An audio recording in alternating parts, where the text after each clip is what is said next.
On Sunday, you posted a photo on social media of yourself posing with your fist in the air in front of your Rosewood neighbor's Confederate flag. You wrote, quote, "In Rosewood today, in front of my neighbor's property, he just got convicted of 6 counts of hate crimes from when he tried to kill me and a group that was visiting my property. He was mad because we parked on his side of the road. I was standing on his side of the road today," you wrote. Can you describe this attack, what happened to you, your son, and others?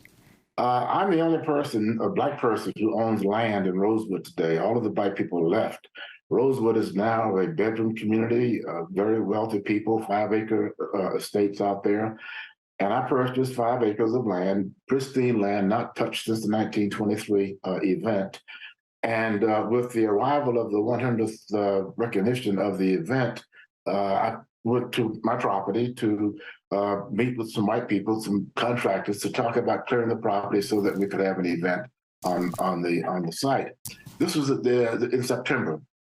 As we were leaving, and I had 2 white gentlemen that we met with up there to talk about what they would do to help us with this. And as we were leaving, my neighbor across the street, I've owned this property since 2008, never spoke to him nor him to me.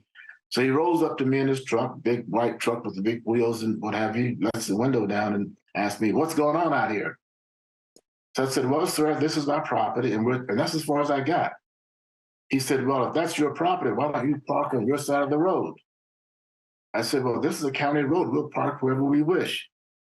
Threw him into a rage. He guns his vehicle, spins around, almost hits people, and starts yelling racial epithets. I won't repeat what he said, but the N-word was used again and again.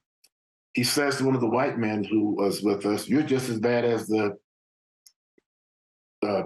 N-word plural," and sped off onto his property. And a few minutes later, he comes out at full speed and almost kills us as we were trying to get out of his way. So we called the police. The Levy County Police came out and they arrested him a few days later and charged him with using his truck as a weapon. When I got back to Miami, back home, I don't live up there, I live in Miami, I called the FBI and reported this as a hate crime. And I must say, even though you hear a lot of attacks on the Department of Justice and what have you, they were on the job. The FBI investigated this case.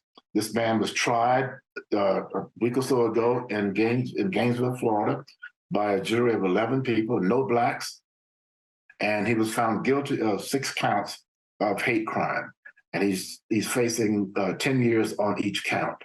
And then yesterday, he was tried in Levy County on the state charge. I'm not sure what the result of that was. So this gentleman is facing a lot of time in prison for what happened that day.